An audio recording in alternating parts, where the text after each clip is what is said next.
नमस्कार, welcome to career 247। मैं हूं प्रशांत धवन। ना मुझे एडमिट करना पड़ेगा, मुझे पता था कि Pakistan eventually Jaffar express train hijack का जिम्मेदार भारत को ठहराएगा, मगर इतना ओपनली ये मीडिया के सामने इंडिया को ब्लेम करेंगे, ये किसी ने एंटिसिपेट नहीं किया था। यहाँ पर आप देख पाओगे पाकिस्तानी मीडिया नेटवर्क की ट्वीट।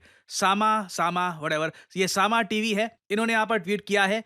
पाकिस्तान के जो डीजी आईएसपीआर है, आईएसपीआर मतलब के पब्लिक रिलेशंस देखने वाला, जो यहाँ पे इनका मिलिट्री का ऑफिसर है, इसने ये कहा है कि इंडिया ने डायरेक्टली स्पॉन्सर किया है जाफर एक्सप्रेस ट्रेन हाईजैकिंग को। बहुत बड़ा आरोप है, क्योंकि अगेन जाफर एक्सप्रेस की निंदा आप अगर देखो तो यूनाइटेड नेशंस ने करी है, यूएस समेत रशिया कई कंट्रीज ने करी है, क्योंकि पाकिस्तान को इस ट्रेन हाईजैकिंग में भारी नुकसान उठाना पड़ा। आपने देखा होगा, इससे रिलेटेड मैंने बहुत सी वीडियोस अपलोड करी थी ताकि आपको प्रॉपर्ली समझ में आए कि जाफर एक्सप्रेस हाईजैकिंग में हुआ क्या है, किस तरीके से पाकिस्तान ने ब्लंडर किया। बलूचिस्तान लिबरेशन आर्मी ने एक गहरा घाव दिया है पाकिस्तान को, और मोस्ट प्रॉब्ली जाफर एक्सप्रेस में पाकिस्तानी मिलिट्री के, इनकी आईएसआई के 80 से लेकर 100 लोग मारे गए हैं। बट पाकिस्तान छुपाकर जो नंबर्स है कम करके 27 के आसपास बता रहा है ना। एक तरफ तो ये इशू था, अब ये लोग कहीं ना कहीं एक ढूंढ रहे थे कि किसको ब्लेम करे। Even though I mean the most ridiculous thing is,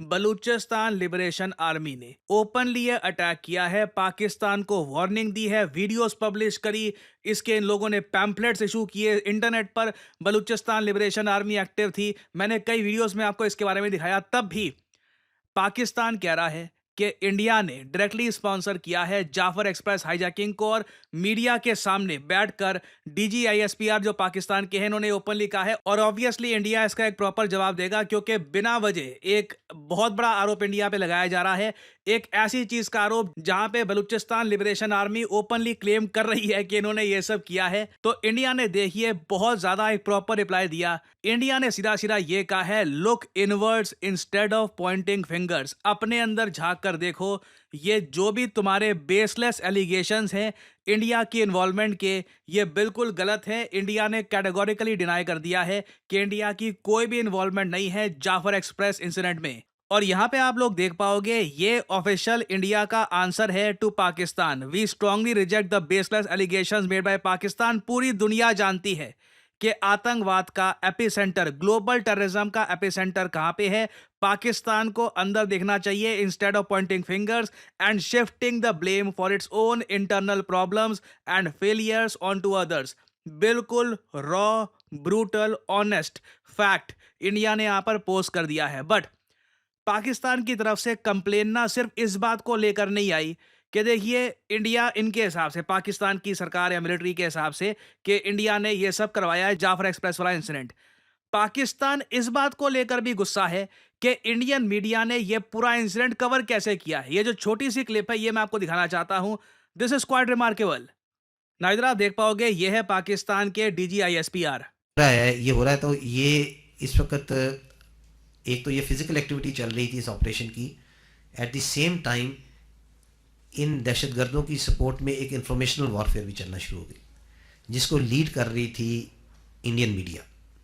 ना देखो, पाकिस्तान को और जो भी पाकिस्तान के जो थोड़े बहुत सपोर्टर्स हैं ना, उनको इस बात का बहुत दुख है कि इंडियन मीडिया ने जो भी हुआ है जाफर एक्सप्रेस में ना, ये वर्ल्ड मीडिया के सामने एक अलग पर्सपेक्टिव से प्रेजेंट किया है। क्योंकि यूएस मीडिया और जो वेस्टर्न मीडिया ओवरऑल आप कह लीजिए, उन्होंने जाफर एक्सप्रेस को जो कवरेज देनी चाहिए थी दी नहीं। क्यों?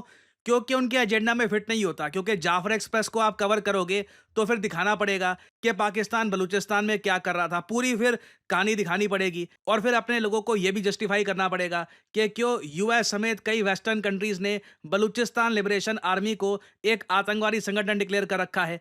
तो उन लोगों ने सिंस ये कवर किया नहीं था, इंडियन मीडिया ने प्रॉपरली इसको कवर किया जाफर एक्सप्रेस इंसिडेंट को। मैंने भी इस पर वीडियोस अपलोड करी थी। आपने एक बात नोट करी होगी, हर वीडियो में मैंने ये कहा था, उम्मीद करता हूं जो इनोसेंट लोग हैं वो सेफ रहे, इनोसेंट लोगों को यहां पर नुकसान ना हो। और ज्यादातर इंडियन मीडिया में आप देखोगे ना, तो ये लाइन हर जगह आपको मिलेगी, ठीक है। मगर फिर भी पाकिस्तान यहां पर कह रहा है कि इंडिया की तरफ से एक इंफॉर्मेशन वॉर शुरू हो गई थी जाफर एक्सप्रेस को लेकर।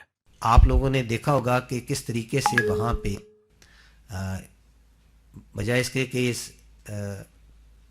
जो वाक़या है जो कि इंसानियत के ख़िलाफ़, जिसमें मासूम लोगों को दहशतगर्द हॉस्टेज कर रहे हैं, उनको अपनी बर्बरियत का निशाना बना रहे हैं। मैं पहले बता चुका हूँ, औरतें बच्चों को वो छोड़ चुके थे। जो लोग मारे हैं बीएलए ने, ये मैंने बार बार बोला है वीडियोस में कि वो लोग पाकिस्तान आर्मी और आईएसआई के लोग थे। तो they were not civilians first of all. तो वहाँ पे जो रिपोर्टिंग थी वो किस तरीके से हो रही थी, उसकी मैं आपको एक ग्लिम्स दिखाता हूँ। हाइट मुझे लगा मेरी वीडियो चालू कर देगा, बट देखिए ये पीरी-10 है, ये ऐसे बोल रहे थे। बट या पाकिस्तान इस बात को लेकर काफ़ी गुस्सा है कि इंडियन मीडिया ने एक जेन्युइन रियलिटी यहाँ पर दिखा दी जाफर एक्सप्रेस इंसिडेंट की। और आई थिंक इंडिया में ना अभी भी जो जिज्ञासा होनी चाहिए थी इस इंसिडेंट को लेकर उतनी है नहीं, क्योंकि ये मैं आपको बता दूं, this is a historic incident.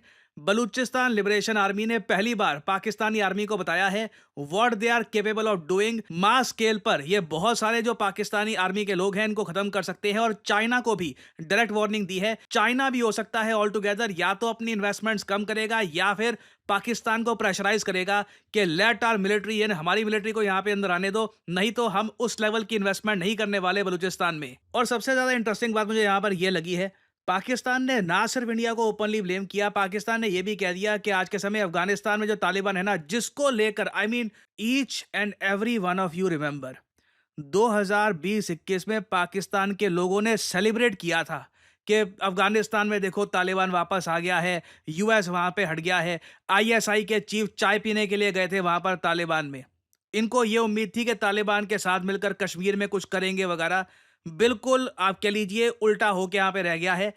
तो पाकिस्तान ने यह भी कह दिया रिसेंटली कि जी जाफर एक्सप्रेस में अफगानिस्तान भी जिम्मेदार है, तालिबान को भी यहां पर ब्लेम कर दिया। तालिबान ने रिजेक्ट किया पाकिस्तान के क्लेम को। उन्होंने कहा कि नहीं, हमने यहां पर जो ये ट्रेन हाईजैकिंग हुई है इसमें हमारा कोई लेना देना नहीं है। और आई थिंक नीड ये है कि इंडिया अफगानिस्तान दोनों एक सुर में पाकिस्तान को ये बोले कि आपने बलूचिस्तान के लोगों पर जो एट्रोसिटीज करी है, जिनके बारे में आपके former prime minister Imran Khan भी बोल चुके हैं, उसी का ये रिजल्ट है कि आज के समय बलूचिस्तान की इंडिपेंडेंस के लिए बलूचिस्तान लिबरेशन आर्मी खड़ी हो चुकी है and they are fighting you properly. और अगेन देखो पाकिस्तान क्लियरली यहाँ पर जो एक्चुअल डेथ टोल है जाफर एक्सप्रेस का, ये छुपाने के लिए इंडिया को अफगानिस्तान को कोई बड़ी बात नहीं है। ये कल को किसी तीसरी पार्टी को भी ब्लेम करना स्टार्ट कर दे, अपनी पब्लिक को बस नेट टारगेट ये दे रहे हैं। क्योंकि देखिए पाकिस्तान की पब्लिक में ना इनकी आर्मी, इनकी एस्टैब्लिशमेंट के प्रति काफी गुस्सा इस बात को लेकर भी है क्योंकि इनकी जनता मानती है कि इनके famous leader, popular leader Imran Khan,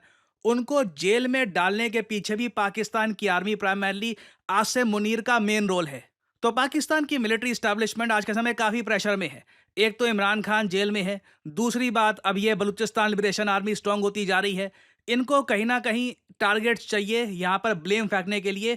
but hopefully मैं उम्मीद करूंगा कि पाकिस्तान की जनता में इतनी मैच्योरिटी या इतनी समझदारी धीरे धीरे आ जाएगी दैट दे विल अंडरस्टैंड कि Pakistan really needs to look inward. Blame shift करने से कुछ नहीं होगा। अगर ये ब्लेम शिफ्ट करने की पॉलिसी पे चलेंगे तो आने वाले समय में मोस्ट प्रॉब्ली बहुत सारे जाफर एक्सप्रेस जैसे इंसिडेंट्स पाकिस्तान में हो सकते हैं। और फाइनली यहाँ पे आप लोगों से मैं एक सवाल पूछूंगा। देखिए आतंकवाद को रोकने के लिए एक बहुत ही इंपॉर्टेंट कॉन्फ्रेंस होती है internationally, NMFT, no money for terror conference. Recently इसका 4th एडिशन किस कंट्री में हुआ है? 2022 में ये कॉन्फ्रेंस भारत ने होस्ट करी थी। इंडिया ने प्रॉपरली यहाँ पर दुनिया को एक रोड मैप दिया था कि आतंकवाद को कैसे कम कर सकते हैं, फाइनेंसिंग रोकनी होगी आतंकवाद की, नो मनी फॉर टेरर। बताइए जो इसका 4th एडिशन है 2025 में, इस कॉन्फ्रेंस का ये किस देश में होस्ट किया गया है? भारत ने भी यहाँ पर किया है पार्टिसिपेट। ये है यहाँ पे आपकी ऑप्शंस, फ्रांस, यूके, जर्मनी या फिर यूएसए। कमेंट सेक्शन में करिए उत्तर। जो लोग देंगे सही आंसर उनकी कमेंट को मैं दे दूंगा हार्ट, ताकि बाकी लोग समझ पाएं कि सही उत्तर क्या है। देखिए करियर 247 मतलब जॉब अपॉर्चुनिटीज। ऑलरेडी आपने देखा होगा कि हमारे एक्सिस बैंक प्रोग्राम के अंडर कई लोगों को ऑफर लेटर प्राप्त हो चुका है एक्सिस बैंक डेप्यूटी मैनेजर की पोस्ट के लिए। और अब पहली बार करियर 247 आपके लिए लेके आया है हमारा flagship data science course with generative AI.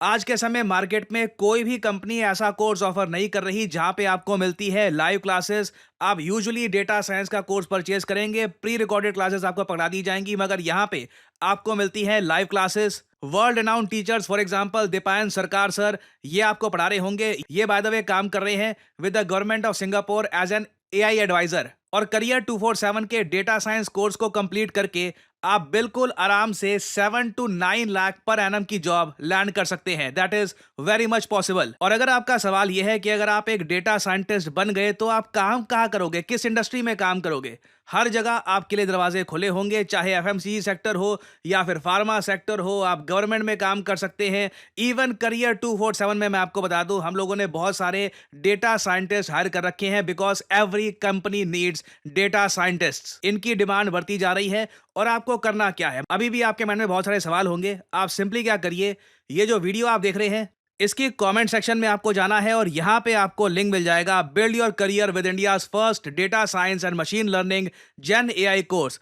इस लिंक पर करिए क्लिक। यहाँ पे आपके सामने ये पेज खुल जाएगा। यहाँ पे अपना नाम, ईमेल, फोन नंबर और ऑब्वियसली यहाँ पे कोड डालिएगा PD10, ताकि आपको डिस्काउंटेड रेट पर ये कोर्स ऑफर हो। कोड आप अगर नहीं डालेंगे तो जो भी आपको प्राइस ऑफर किया जाएगा इट विल बी एलिवेटेड। तो मैक्सिमम डिस्काउंट पाने के लिए यूज द कोड PD10। हमारी तरफ से आपको कॉल आएगा, you can ask your questions. और अगर आप खुद को देखते हैं as a data scientist in the future, then you can start with career 247 data science and machine learning with generative AI course. ऐसा कोर्स आपको वैसे मार्केट में मिलेगा नहीं, विद लाइव क्लासेस और साथ में आपको वेरियस और टूल्स भी मिलेंगे। और बाय द वे, इस कोर्स से रिलेटेड और जानकारी मैं वेरियस और वीडियोस में आपको देता रहूंगा। सो अगर आप इंटरेस्टेड हैं, use the code PD10 and get in contact with the career 247 consultant.